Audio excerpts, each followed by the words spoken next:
Bonjour, Philippe Germain. Donc je vous filme un petit peu la banlieue d'Abidjan, la fin d'Abidjan quand on va vers Grand Bassam. Je vais vous parler je vais répondre à des questions qu'on m'a posées comme commentaires sur mes anciennes vidéos. Vous voyez, là on voit un petit peu la plage. Hein. Bon, c'est pollué, effectivement c'est pollué. Bon, c'est pas des plages c'est des plages assez populaires, on va dire. Hein. Voilà, donc je vous filme un peu le décor. À chaque fois, j'essaie de vous donner un décor nouveau de la ville d'Abidjan. Là, comme je vous ai expliqué, c'est sur la route qui va à Grand Bassam. Les plages relativement populaires, il n'y a pas de touristes ici. Hein. Voilà, je vous ai filmé un petit peu le coin. Vous voyez, on traverse une deux voies et vous avez des marchés là-bas en face et puis les gens habitent là-bas, quoi. Oui, voilà, on m'a posé la question, pourquoi on ne m'avait pas enlevé la prostate en fait, suite à mon cancer. Vous imaginez, en fait, la prostate, c'est de la taille d'une grosse châtaigne. Mais imaginez que c'est comme une cerise avec un noyau à l'intérieur, c'est une image. Hein. Si le cancer représente le noyau, on peut enlever la prostate, c'est-à-dire la prostate n'aurait pas atteint la queue de la cerise, ça serait toujours limité à l'intérieur. Le problème pour moi, ce qui me concerne, c'est que, si vous voulez, le cancer avait atteint la queue de la cerise. Et si on enlève la cerise et qu'on laisse la queue, ça ne sert à rien en fait, puisqu'il faudrait utiliser les rayons par la suite. Je ne sais pas si je me fais bien comprendre. À partir du moment où ça a dépassé la queue de la cerise, ça atteint l'arbre, c'est-à-dire c'est les métastases. Donc pour résumer, moi j'avais un cancer localement avancé. Ça signifie que ça avait commencé à dépasser le stade de la prostate. Ça avait commencé à atteindre les glandes séminales. Donc si on m'avait enlevé la prostate, il aurait fallu après faire la radiothérapie, puisque les attaches de la prostate étaient touchées. D'accord? Donc je n'avais pas métastasé, j'étais à la limite. J'étais juste à la limite. Il suffisait de quelques mois et ça commençait à métastaser. Donc alors comment ça se décide en fait? Ça se décide en comité, ce qu'on appelle un comité pluridisciplinaire. Dans un comité pluridisciplinaire qui est présent, l'urologue est présent, l'oncologue est présent, d'accord?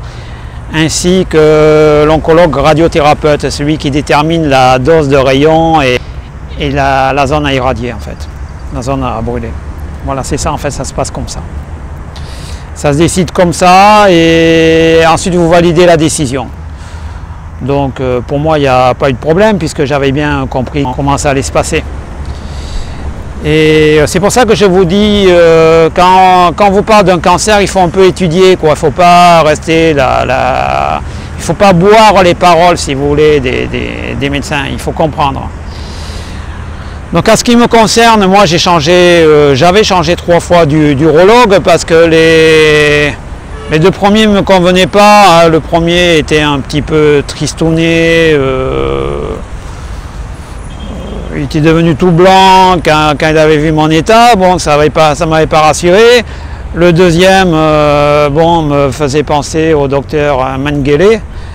Et donc, le troisième, je l'ai trouvé en fait à Bagnols-sur-Cèze, près d'Avignon, où j'ai subi la radiothérapie.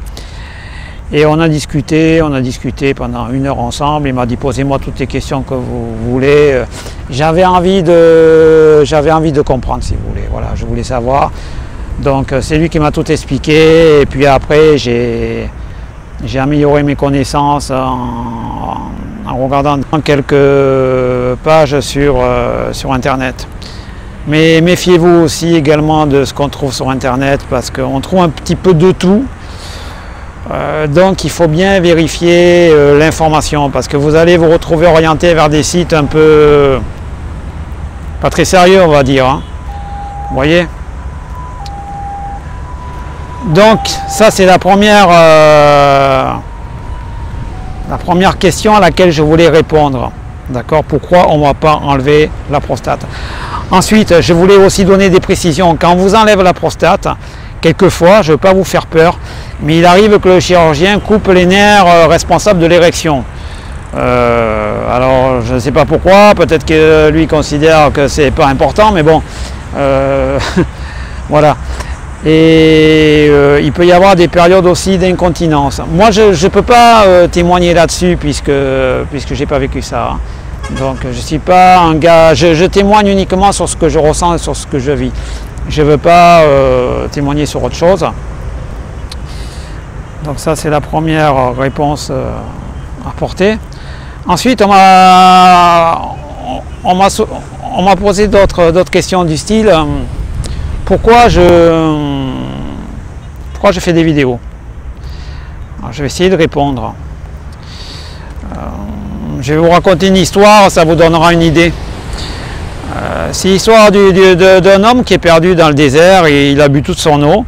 Puis là, voilà, il sait qu'il va mourir parce qu'il n'a plus rien à boire. On se déshydrate très vite dans le désert. Il marche, il refuse de se laisser mourir. Et à un moment, il va en bas d'une colline de sable, il trouve une petite maison, enfin un petit abri. Donc il rentre et à l'intérieur, il trouve une pompe à eau. Donc il est content, il commence à utiliser la pompe, puis il n'y a pas d'eau qui sort. Il n'y a que du sable. Et dans un coin, il trouve une bouteille d'eau d'1,5 litre remplie d'eau fraîche. Hein. Alors, il ne comprend pas, il va pour prendre la bouteille est fermée, tout ça, il dit bah chouette, je vais boire l'eau. Et il voit une petite étiquette pendue à la bouteille, donc il la lit, et sur l'étiquette, il est noté cette bouteille d'eau sert à amorcer la pompe à eau. Merci, une fois que vous l'avez utilisée, de la remplir à nouveau, pour que le prochain puisse amorcer à nouveau la pompe à eau. Alors la personne se trouve face à un dilemme. Soit il boit 1,5 litre d'eau, il s'en va, et puis les prochains qui le suivront auront ni eau ni pompe à eau qui fonctionne. Soit il met dans la pompe à eau, et puis il a une chance sur deux pour que ça marche, parce qu'il ne sait pas en fait. Il se dit c'est peut-être faux, voilà. Alors il réfléchit, puis au bout d'un moment, de réflexion, il décide de remplir la pompe à eau. Donc il prend la bouteille, il la vide dans la pompe, il commence à amorcer la pompe à eau, et ça marche. Donc ça marche, il est content, il boit tout ce qu'il peut, et il remplit à nouveau la bouteille d'eau, il la ferme, il remet l'étiquette, et il rajoute en bas de l'étiquette « J'ai testé, ça marche ». Donc voilà, c'est un peu cette philosophie que j'utilise. C'est-à-dire, j'aurais pu dire, voilà, j'ai eu un cancer et puis je me fais soigner, et je suis guéri, et enfin, je suis en rémission, et puis voilà, je pense à ma tête. Soit je partage l'information, c'est-à-dire, je bois et je remplis à nouveau la bouteille d'eau pour que les autres puissent aussi se sauver. C'est la solution que j'ai choisie, enfin, c'est ma philosophie de vie. C'est pour ça que j'ai fait les vidéos. Après, je ne cache pas que ça m'aide beaucoup. Ça me permet d'exorciser tout ce que j'ai subi et toute la peur que j'ai ressentie. D'accord? Mais je pense un peu à vous qui subissez le même sort, parce que comme je l'ai dit, il n'y a aucun homme qui témoigne. Hein. Aucun homme qui témoigne, ils ont honte, ils ont peur, je ne sais pas. Je ne sais pas du tout. Donc moi j'enregistre tout, mes états d'âme, etc. Je vais faire une vidéo prochainement d'ailleurs, où je vais tout détailler, ce qu'il est noté sur les papiers, sur les fiches descriptives accompagnant l'hormonothérapie. Donc notamment, moi j'utilise Enantone, et je vais vous dire si j'ai cet effet secondaire ou si je ne l'ai pas. Et après, je ferai un petit défi sportif pour vous montrer qu'on peut vivre normalement, même avec tout ça. Alors autre chose aussi, on m'a fait un taux de PSA, on m'a calculé un taux de PSA il y a de cela 10 jours, je suis à 0,02, ce qui est impeccable, hein, puisqu'il faut être le plus proche de 0 possible. Le taux de PSA doit être inférieur à 4. Hein. Donc PSA, c'est prostate spécifique antigène en anglais. D'accord? Plus le taux de PSA est bas, enfin, plus il faut que le taux de PSA soit inférieur à 4. Moi, on m'avait découvert un taux de PSA à 15,9. À la base, c'est ça qui les a orientés vers un cancer. Voilà. Après, autre chose, je tiens vraiment à remercier tous mes abonnés, puisque je suis à 76 abonnés, ce qui commence à être quand même relativement important. Plus de 4100 vues. J'ai une vidéo qui est à plus de pratiquement 800 vues sur les effets secondaires, radiothérapie, hormonothérapie. Donc faites tourner cette vidéo, je suis content de pouvoir être utile, hein. Je l'ai fait pour vous ces vidéos. À chaque fois je le dis, j'essaie de trouver un décor sympa, j'essaie de me filmer dans des endroits différents. Ça me prend du temps, ça me consomme de l'énergie, mais j'espère surtout que ça peut être utile, quoi. Ça peut être utile pour vous. Voilà, c'est des vidéos pour essayer de vous prouver qu'on peut survivre en cancer, même localement avancé, même avec un score de Gleason relativement élevé, puisque je suis à 7+, qu'on peut espérer être en rémission. D'accord? Après, comme je vous l'ai dit dans mes autres vidéos, malheureusement, c'est comme tout dans la vie, on n'a rien sans rien. On ne peut pas s'enrichir en dormant, on ne peut pas être champion du monde sans s'entraîner, on ne peut pas être un prix Nobel sans travailler. Et ça marche pareil pour la maladie, je veux dire, vous ne pouvez pas guérir de façon miraculeuse sans rien faire, sans donner de votre temps, de votre énergie et sans souffrir un peu. Personnellement, j'y crois pas. Donc il ne faut pas non plus cracher sur la science, sur la médecine.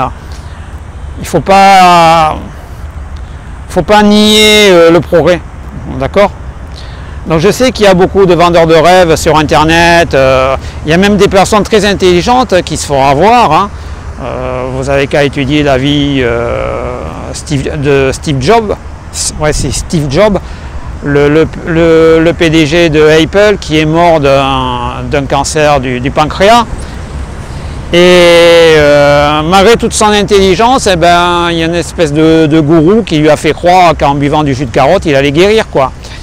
Et le jour où il allait vraiment très mal, qu'il s'est retourné vers les médecins lui ont dit, ben monsieur, là c'est trop tard. C'est trop tard maintenant. C'est fini pour vous. Il fallait s'inquiéter avant. Alors oui, la radiothérapie, il y a des effets secondaires, puisque ce sont des rayons et que les rayons ça brûle.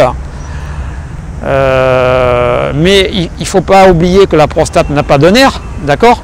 Donc vous ne ressentirez rien au niveau de votre prostate.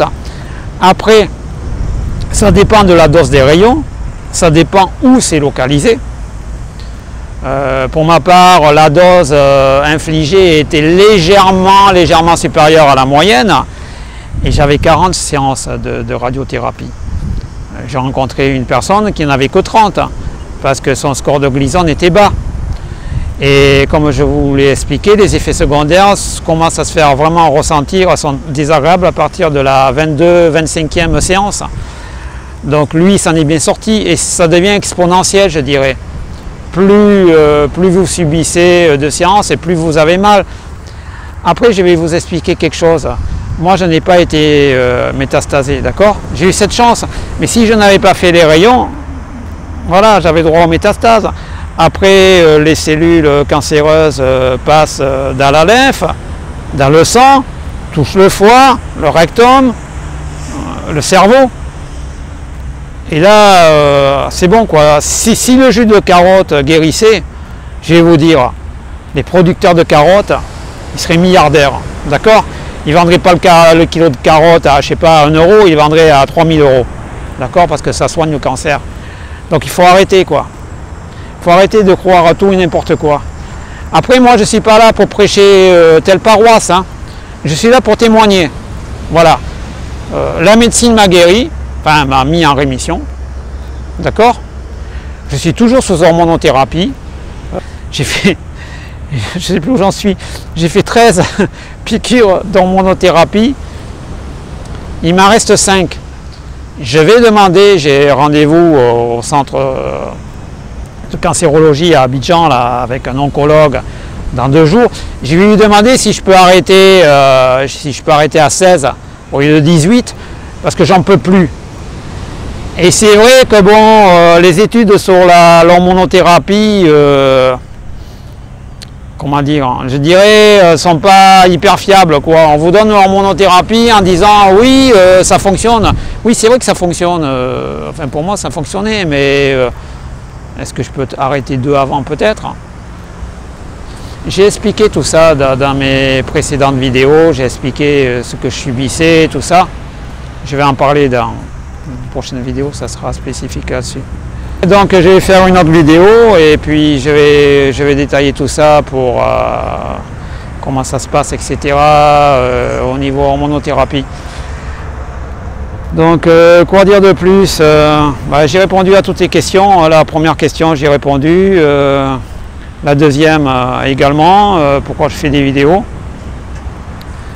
Donc j'explique tout ça. Apprenez à vous méfier des marchands de miracles, on va dire. Après, comme j'ai expliqué, je suis juste là pour témoigner, d'accord? Je témoigne ce qui s'est passé pour moi. Donc la rémission, comme je l'ai expliqué déjà, je remercie la médecine de m'avoir soigné. J'ai souffert, je souffre encore, mais ça commence à aller mieux.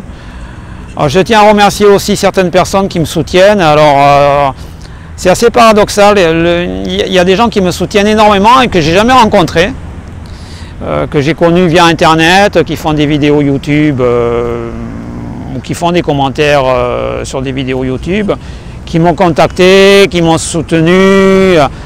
Vraiment, je tiens à les remercier parce qu'on a discuté par WhatsApp. Des fois, je n'étais pas bien, je leur envoyais des messages à 23 h et ils me répondaient. C'est vraiment gentil. Je vous remercie. Ces personnes se reconnaîtront. Et puis voilà. J'espère que si vous regardez cette vidéo, que vous avez le cancer, écoutez, moi je suis là pour témoigner. Cancer localement avancé quand même, score de Gleason relativement élevé, cancer agressif. Voilà, je suis toujours là.